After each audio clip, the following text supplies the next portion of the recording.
Galvenom, a powerful Celestial whose ability can swing the game in a single turn, but yet seems to see little to no use. That is, until today. Hello, I'm Constellation Gaming, and today on Decklist December, we'll be taking a look at Galvenom Control. The goal of this deck is to use an onslaught of powerful Celestials and runes in order to break your opponent's board apart, so that way Galvenom can come in and win the game. To start off our Celestials, we're running the 3 mandatory copies of Astrabbit, a 2/5 Thunder Celestial that states when this Astrabbit receives 1 or more Thunder Spirits, you can look at the top 3 cards of your deck and add 1 to your hand, then shuffle the rest to your deck. Since we play Rabbit in every single deck, not playing it in a Thunder deck would be a literal sin. Next, to generate Spirit Advantage and serve as a decent body, we're playing 3 copies of Toxion, a 4/2 Thunder Celestial that states when this Toxion receives 1 or more Thunder Spirits, your opponent must expend 1. Since Toxion burns upon entering the field, this will always ensure that they have to use 2 spirits to deal with our 1.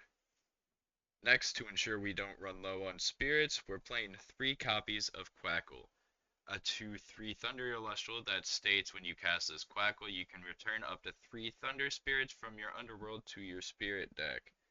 Healing is already busted in general in this game, but considering Quackle allows us to essentially use Galvenom's ability for free, Quackle is a must include in this deck. Next we have a single copy of Elechik, a 4/1 Thunder Celestial that states when you normal cast this Elechik, you can search your deck for a Divine Rune and add it to your hand. Since Zeus is currently limited to 1, but we want to find him as consistently as possible, we have to play Elechik. However, Plucky is not a good card in this deck due to its 1 attack line, so we only play the 1 Searcher. Next, to help us out of any sticky situations that might come, to also extend the life of our Zeus, we're playing 1 copy of Arcalith. This Arcalith can be normal cast for 2 Thunder Spirits if an opponent has 2 Celestials in attack position. When you cast this Arcalith, you can enchant up to 3 Thunder Spirits from your Underworld to your field. So not only can you extend the life of your Zeus, you can also possibly trigger an Astrabbit or a Toxion effect with this.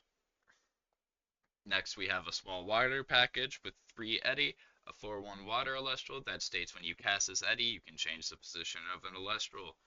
And when you cast Rock in a Hard Place, you can special ascend this Eddy into Kerbeus from your hand or deck. We are not playing Kerbeus in this deck, so the only part of this Eddy that is relevant is the top portion. And we're playing 2 copies of Galaxy. As long as this Galaxy is enchanted, swap each water enchanted Celestial's attack and defense. Both are extremely good and get around almost every single counter rune except for Gorgon's Gaze.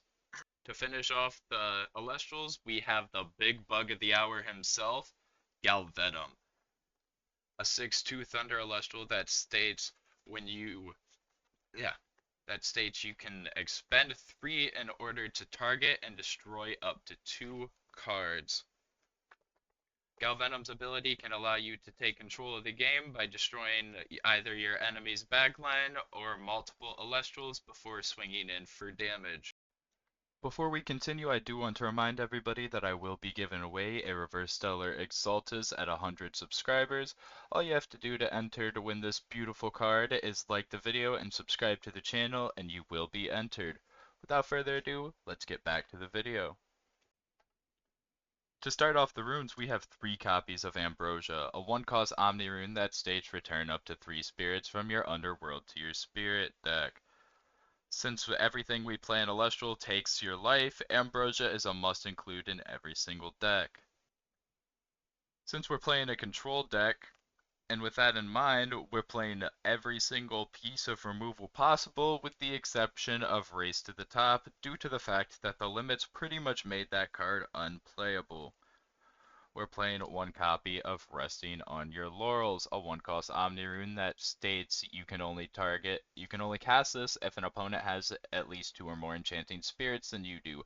Target and destroy that opponent's Celestial with the least enchanting spirits. We're playing 1 Earthquake, a 2-cost Earth rune that states target and destroy an Celestial, and 3 Cryoblast. Target a frost enchant Target a non-frost enchanted Celestial until the end phase, give it -2 defense, and when that Celestial's defense hits 0, you must destroy it. And our last removal spell that isn't technically a removal spell, we're playing 1 copy of Zeus. Zeus is a 1-cost Divine Rune that states when you play Zeus, you can enchant up to 3 Thunder Spirits from it. Once per turn, you can disenchant a Thunder Spirit in order to target an Celestial and give it -3 attack and -3 defense. The reason I call Zeus removal is because he can either pair with Cryoblast as a 2-colored Earthquake, or he can be used as a stat drop to help us beat over something in combat. So even though Zeus is not technically a removal spell, I consider Zeus a pseudo-removal spell. Moving on to the counter runes, we have a single copy of Dense Fog, a 1-cost lunar counter rune that states suppress each celestial that is not lunar enchanted until the end phase. I'll be honest, it's just there for Galaxy. Galaxy is insanely popular right now, and this is just another piece of removal for a Galaxy attacking into us. Next, to finish off the main deck and the rest of the counter runes, we're playing your typical 12, with 3 copies of Gorgon's Gaze, 3 copies of Poison Tipped Arrow, 3 copies of Shield of Achilles, and 3 copies of Tsunami. Gorgons is here to say no to anything an opposing Celestial could even think about doing. PTA is removal, Shield is to bounce any threats back to hand, and Tsunami is to blank an entire battle phase unless they are water enchanted. Now moving on to the Spirit deck, we have 1 copy of Owloon for our 1 Dense Fog, we have 2 Flurmine for our Cryoblast, we have 5 Leviathan for our Eddies, our Galaxies, and our Tsunamis, we have 2 Tyratlis for our Earthquake, and we have 7 Zaptor for the rest of the deck. What do you think of this deck? Would you play Galvenom Control? Let me know in the comments below. And if you don't want to miss out on more content like this, be sure to like and subscribe and hit that notification bell for more deck lists. Peace.